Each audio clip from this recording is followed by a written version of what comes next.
కూర్చుంది. రైట్. చూడండి, ఇక్కడ చాలా జాగ్రత్తగా చూడండి. యేసు ప్రభు వారిని 39 కొరడా దెబ్బలకి అప్పచెప్పడానికి వెళ్ళినప్పుడు జరిగిన వాస్తవం అండి, యథార్థత. యేసు ప్రభుని కొరడాతో కొట్టడానికి ఆయన శరీరం మీద నూలు పువ్వు కూడా ఉంచలేదండి. అంటే ఒక్క వస్త్రాన్ని కూడా, సిగ్గు టవర్ కడుకుంటారు కదా, అది కూడా ఉంచలేదంట. రోమ ప్రభుత్వం యొక్క సైనికులు పూర్తిగా ఉంచేసరికి అబ్రహం ఎంత అంటారు, నేను అడుగంటారు, అడుగు పుల్లకర్ర అంట. అందరు నా వైపు చూడండి. ఒక గొప్ప ఒక చరిత్రకారుడు చెప్తున్నాడు మాట. అక్కడ ఆ రోజు జరిగిన వాస్తవం అంట.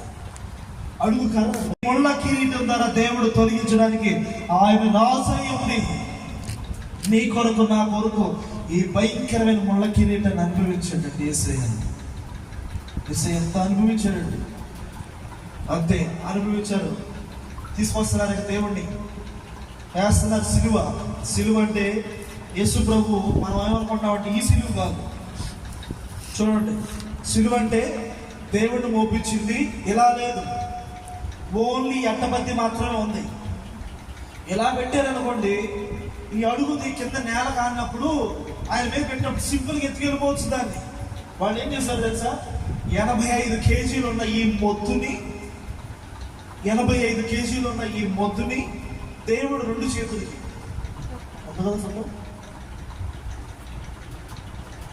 ఇదిగోండి చూసారా, ఇక్కడ మీకు కనబడుతుందా,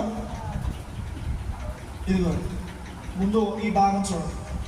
ఓన్లీ ఈ అట్టపత్తి, ఓన్లీ ఇదొకటి. ఈ భాగం అంట అప్పటికే దేవుని శరీరం నుచ్చు అయిపోయింది. ఇంకెక్కడ ఉందో శక్తి ఆయనకి?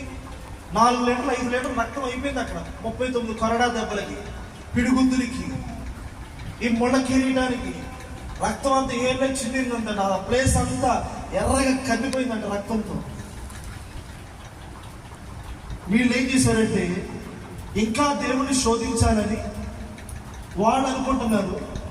యేసయ్య ఏమనుకుంటారంటే నాలో ప్రతి అణువణువు వాళ్ళ పాపం అనే భారము, వాళ్ళ తరతరాల నుంచి వస్తున్న విగ్రహాలతో కూడిన భారము, ఈ శాపం అంతా నా భుజముల పైన నేను వేసుకోవాలి. దేవునికి స్తోత్రం.